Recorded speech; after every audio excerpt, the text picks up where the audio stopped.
ಏನೋ ಪ್ರಶ್ನೆಗೆ ಏನೋ ಉತ್ತರ ಕೊಟ್ಟರೆ ಹೇಗೆ? ನಮ್ಮ ಮಕ್ಕಳೆಲ್ಲ ಹಾಗಿಲ್ಲ, ಭಾರಿ ಇದ್ದಾರೆ ಅಂತ ನೀವೆಲ್ಲ ಹೇಳ್ಕೋತೀರಲ್ವ? ಬಹಳ ಬುದ್ಧಿವಂತರು, ಸರಿಯಾಗಿ ಪ್ರಶ್ನೆ ತಿಳ್ಕೊಂಡು ಪ್ರಶ್ನೆಗೆ ಸರಿಯಾದ ಉತ್ತರ ಕೊಡ್ತಾರೆ. ನಿಮ್ಮ ಮಕ್ಕಳೇ ಇಷ್ಟು ಬುದ್ಧಿವಂತ ಇದ್ದರೆ ನಿಮ್ಮೆಲ್ಲರ ಅಪ್ಪ, ನಮ್ಮೆಲ್ಲರ ಅಪ್ಪ, ಪ್ರಪಂಚದ ಅಪ್ಪನಿಗೆ ಅಷ್ಟು ಬುದ್ಧಿ ಇಲ್ವಾ? ಪ್ರಶ್ನೆ ಏನು ಅಂತ ತಿಳ್ಕೊಳ್ಳದೆ ಉತ್ತರ ಕೊಡುವಂಥವನ ಕೃಷ್ಣ? ಶ್ರೀಮದ್ ಆನಂದ ತೀರ್ಥ ಭಗವತ್ಪಾದಾಚಾರ್ಯರ ದೃಷ್ಟಿಕೋನ ನೋಡಿ.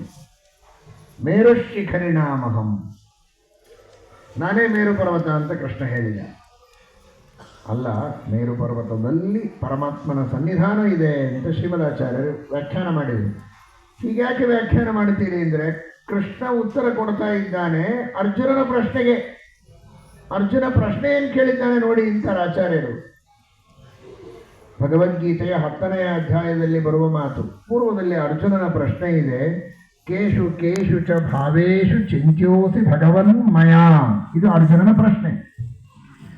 ಕೃಷ್ಣ, ನಿನ್ನನ್ನು ನಾನು ಅನೇಕ ವಸ್ತುಗಳಲ್ಲಿ ಧ್ಯಾನ ಮಾಡಬೇಕು ಅಂತ ಬಯಸಿದ್ದೇನೆ, ಯಾವ ವಸ್ತುವಿನಲ್ಲಿ ನೀನಿದ್ದೀಯಾ ಅಂತ ನಾನು ಧ್ಯಾನ ಮಾಡಬೇಕು ಅಂತ ಅರ್ಜುನನ ಪ್ರಶ್ನೆ. ಕೃಷ್ಣ ಏನು ಉತ್ತರ ಕೊಡಬೇಕು ಇದಕ್ಕೆ?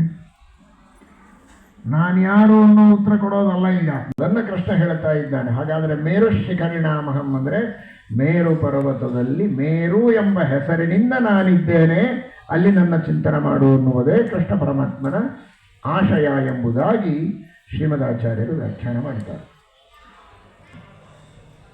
ಹಾಗಾದರೆ ಶ್ರೀಮದಾಚಾರ್ಯರು ಮಾಡುವ ವ್ಯಾಖ್ಯಾನದ ಹಿನ್ನೆಲೆಯಲ್ಲಿ ಮೇರು ಪರ್ವತದಲ್ಲಿ ದೇವರಿದ್ದಾನೆ, ಅವನಿಗೆ ಮೇರು ಅಂತ ಕರೀತಾರೆ.